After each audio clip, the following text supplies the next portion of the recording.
सभी को प्रेस तल्लर जय मसीह के भाई और बहनों, आइए हम लोग वचन में जाएंगे। आज हम देखेंगे उत्पत्ति का पुस्तक अध्याय 46 एक से आगे देखते जाएंगे। देखिए यहाँ पे लिखा गया है कि तब इस्राएल अपना सब कुछ लेकर पेशरवा को गया और वहाँ अपने पिता इसहाक के परमेश्वर को बलिदान चढ़ाया। तब परमेश्वर ने इस्राएल से रात को दर्शन में कहा, हे याकूब, हे याकूब। उसने कहा, क्या आज्ञा? उसने कहा, मैं परमेश्वर हूँ, तेरा पिता का परमेश्वर। तू मिस्र में जाने से मत डर, क्योंकि मैं तुझसे वहाँ एक बड़ी जाति बनाऊँगा।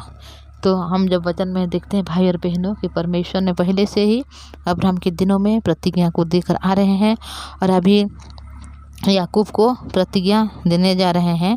देखिए यहाँ पर जब मिस्र देश में जो उनके जो बेटे लोग थे उन लोग कनान देश में पहुँच गए और यहाँ पर इस्राएल जो याकूब नाम है उसने क्या कर रहा है, सब कुछ लेकर बेशरबा को जा रहे हैं और वहाँ पर अपने पिता इसहाक के परमेश्वर को बलिदान चढ़ा रहा है। तब परमेश्वर ने इस्राएल से ये बोल रहे हैं कि दर्शन दे रहे हैं और बोल रहे हैं कि हे याकूब, हे याकूब। उसने बोला, क्या आज्ञा? तो परमेश्वर ने यहाँ पर बोल रहे हैं कि मैं परमेश्वर हूँ, तेरे पिता का परमेश्वर। तो मिस्र में जाने से मत डर, क्योंकि मैं तुझे वहाँ एक बड़ी जाति बनाऊंगा। तो देखिए यहाँ पर परमेश्वर ने याकूब को और एक प्रतिज्ञा दे रहे हैं कि तू मिस्र में जब जाएगा जाने से मत डर, क्योंकि मैं वहाँ पर जब तू जाएगा वहाँ पर मैं तेरे लिए बड़ा जाति बनाऊंगा। मैं तेरे संग संग मिस्र को चलता हूँ और मैं तुझे वहाँ से फिर निश्चय ले आऊँगा। देखिए यहाँ पर परमेश्वर ने किस प्रकार अब्राहम को वह प्रतिज्ञा दी कि तू अपने कुटुंबी के लोग को छोड़कर उस देश में जा जहाँ मैं तुझे बताऊंगा बोल के। उस अब्राहम ने उसके बात को सुना और वह निकल गई। और परमेश्वर ने अब्राहम को बोला कि फिर एक बार वह प्रतिज्ञा दी कि मैं तेरे वंश को आकाश के तारागण के समान और समुद्र के धूल के किनकों के समान बढ़ाऊंगा बोल के। और तभी परमेश्वर ने हर एक बात को जो वह प्रतिज्ञा दी थी उस प्रतिज्ञा को पूरा करके आ रहा है। और अभी ये प्रतिज्ञा दे रहा है याकूब को कि तुम मिस्र में जाओ, वहाँ पर मैं तुझे बड़ा जाति बनाऊंगा तेरे, और मैं तेरे संग संग मिस्र को चलता हूँ और वहाँ से फिर मैं तुझे निश्चय लाऊंगा बोल के। अभी परमेश्वर ने याकूब को दर्शन देकर ये सारी बातें बोल रहे हैं। और यूसुफ अपने हाथ से तेरी आँखों को बंद करेगा। तब याकूब बेशरबा से चला और इस्राएल के पुत्र अपने पिता याकूब और अपने बाल बच्चों और स्त्रियां को उन गाड़ियों पर जो फेरोन ने उसके लिए आने को भेजी थी चढ़ा कर चल पड़े। तो देखिए जब परमेश्वर ने उनको दर्शन देकर ये सारी बातें कही तभी वो क्या कर रहा है, अपने जो कुटुंब के जितने भी लोग हैं अपने हर एक घराने को उस गाड़ी में जा रहे हैं जहाँ जो उस गाड़ी को फेरो ने उनको आने के लिए भेजा था और उन लोग चल पड़ रहे हैं। वो अपनी भेड़ बकरी गाय बैल और कनान देश में अपने इकट्ठा किए हुए सारे धन को लेकर मिस्र में आए। देखिए यहाँ पर जितना भी उनका जो जीव है जंतु है हर एक को उसके हर एक धन को इकट्ठा करके उन लोग मिस्र में जा रहे हैं। और याकूब अपने बेटे बेटियाँ पोते पोतियाँ अर्थात अपने वंश भर को अपने संग मिस्र में ले आया। तो जितना भी उनके वंश में है हर एक लोगों को याकूब ने क्या कर रहे हैं, जो फिरौन ने गाड़ी भेजे थे उसमें बैठकर मिस्र देश को जा रहे हैं। याकूब के साथ जो इस्राएली अर्थात उसके बेटे पोते आदि मिस्र में आए उनके नाम ये है कि याकूब का जेठा रूबेन और रूबेन का पुत्र हनोक, पल्लू, हेस्रोन और कर्मी थे। सीमोन के पुत्र यमूएल, यमीन, ओहद, यान, सोहर और एक कनानी स्त्री से जन्मा हुआ शाऊल भी था। लेवी के पुत्र जेसोन, कहात और मरारी थे। यहूदा के एर, ओनान, सेला, पेरस और जेहर नामक पुत्र हुए थे, पर एर और ओनान कनान देश में मर गए थे। और पेरेस के पुत्र हेस्रोन और हामुल थे। इसाकार के पुत्र तोला, पुरबा, बोया और सीमोन थे। जबूलून के पुत्र सेरेत, एलोन और यहलेल थे। और लिया के पुत्र जो याकूब के पद्दनराम में उत्पन्न हुए थे उसके बेटे पोते ये ही थे। और इसमें अधिक उसने उनके साथ एक बेटी दीना को भी जन्म दिया। यहाँ तक कि याकूब के सब वंश वाले 33 प्राणी हुए। तो देखिए भाई और बहनों, किस प्रकार याकूब का जो वंश 33 प्राणी यहाँ पर हो गए हैं। और याकूब जब अपने मामा के घर में गया था तो वहाँ पर क्या हुआ था, वह लिया और राहेल को विवाह करी थी और उनकी दासी लोगों को भी वह विवाह किया था। और उनसे जो बन के उनके वंश लोग अभी 33 हो गए हैं। और ये 33 लोग बैठ के क्या कर रहे हैं, अभी मिस्र में जा रहे हैं।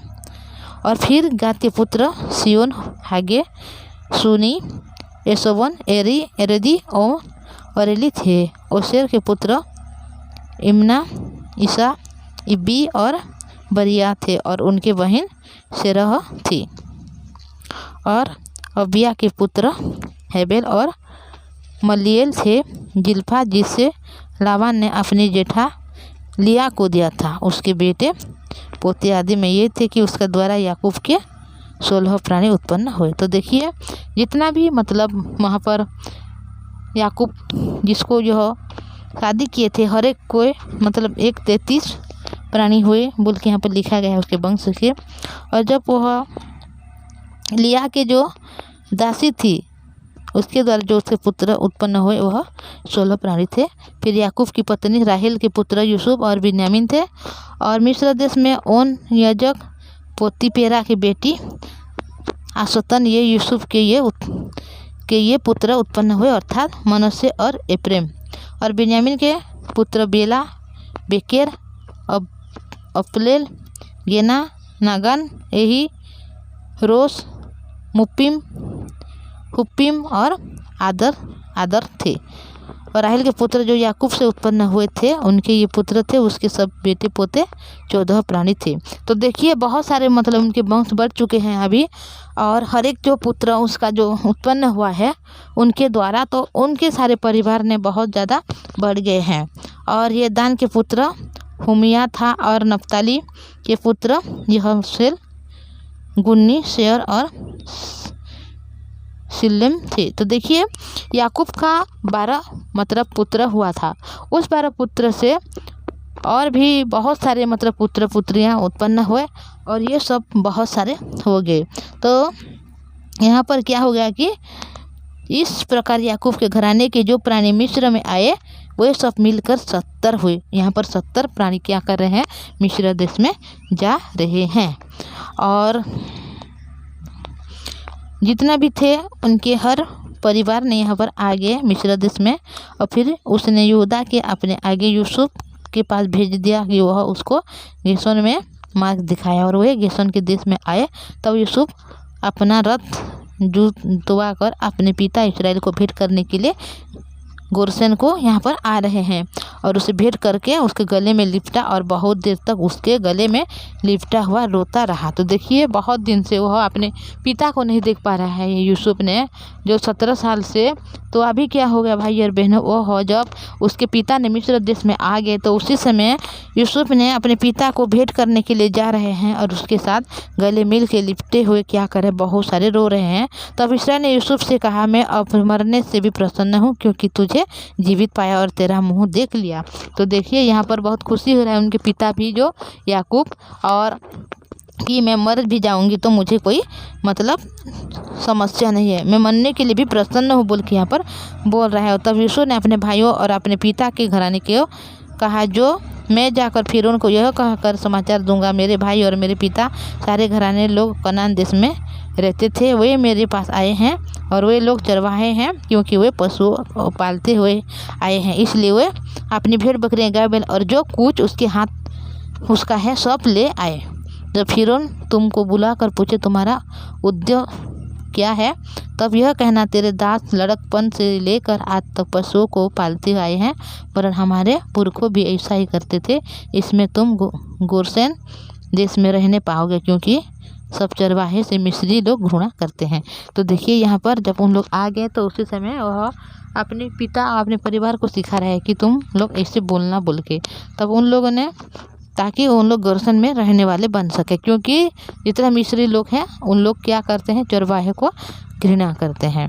तो हम हर एक बात में देखे हैं भाई और बहनों, तो आगे हम हर एक बात को देखेंगे और आगे आगे देखते जाएंगे कि क्या हुआ गया, क्योंकि उन लोग तो जो मिस्र में पहुंच गए और मिस्र के देश लोग उन लोगों को घृणा करते हैं बोल के जब लिखा गया, तो आगे क्या विपत्ति आने वाली है, या उन लोग खुश होकर वहाँ पर रहने वाले हैं, या उनके जीवन में और कौन सी बड़ा समस्या आने वाला, हर एक बात को हम लोग धीरे धीरे करके देखेंगे। तो इतना बोलूँगी भाई और बहनों, मैं आपको रिक्वेस्ट करना चाहूँगी, अगर आप चैनल में नहीं आए हैं तो इस चैनल को सब्सक्राइब कीजिएगा, लाइक और शेयर कीजिएगा। ये हम प्रार्थना को करेंगे। पवित्र परमेश्वर पिताजी, धन्यवाद करती हूँ आपकी दया करुणा के लिए, आपने संभाला, अनुग्रह आशीष दिया प्रभु। पवित्र परमेश्वर पिता, अकाल के दिनों में पिता परमेश्वर यूसुफ के परिवार के हर एक सदस्य को आपने संभाला प्रभु, उनको पिता आपने अनुग्रह किया, आशीष किया प्रभु, और हर एक लोगों को मिस्र में लाया प्रभु जी। आपकी करुणा दया महान है प्रभु जी। और फिर आपने पिता ये याकूब को एक दर्शन में देकर उनको फिर आपने प्रतिज्ञा दी कि आप पिता परमेश्वर मिस्र देश में उसके जाति को बढ़ाने वाले हैं। पवित्र परमेश्वर पिताजी, जो वचन को देखते हैं प्रभु जी, तो पिता परमेश्वर हमारे जीवन में भी हमेशा लगता है प्रभु जी कि आप पिता परमेश्वर हमारे जीवन में भी पिता हर एक काम को आपने पूरा कर चुका है प्रभु जी। हमारे भाई और बहन जो वचन को सुनते हैं, आशीष अनुग्रह दया दीजिए प्रभु। आप भी उनके जीवन में जो प्रतिज्ञा दिया है प्रभु, उस प्रतिज्ञा को पूरा कीजिए प्रभु जी। पवित्र परमेश्वर पिताजी, आप दयालु है प्रभु, आप हर एक बात को जानने वाले परमेश्वर है, हर एक समस्या को दूर करने वाला परमेश्वर है, हर एक ज़रूरत को पूरा करने वाला परमेश्वर आप है पिता। हमारे लिए क्या अच्छा है क्या बुरा है, हर एक बात को आप जानते हैं प्रभु, और उस हिसाब से हमें आप चलाते हैं प्रभु जी। धन्यवाद पवित्र परमेश्वर पिताजी, आपकी दया आपकी करुणा के लिए धन्यवाद करती हूँ। हमारे भाई बहन को आशीष कीजिए ताकि हर एक दिन आपकी जिस वचन को सुनने वाले बने, उनके हृदय में पिता आप इस प्रकार लिपिबद्ध कीजिए पिता परमेश्वर, ताकि हर एक दिन आपके जीवित वचन को सुनकर आगे बढ़ने वाले बने। सुसमाचार के लिए अपने जीवन को व्यतीत करते हुए पिता अपने सारे परिवार को पिता परमेश्वर आपकी जीवित वचन को सुनाने वाले बने प्रभु जी, और बाहर में जाकर आपके सुसमाचार को प्रचार करने वाले बने। आशीष अनुग्रह आपने दिया है पिता, इसलिए आपके पवित्र नाम को धन्यवाद करते हुए ये दुआ प्रभु यीशु मसीह के नाम से मांगते हैं, आमीन। Praise the Lord. सभी को जय मसीह की। Thank you.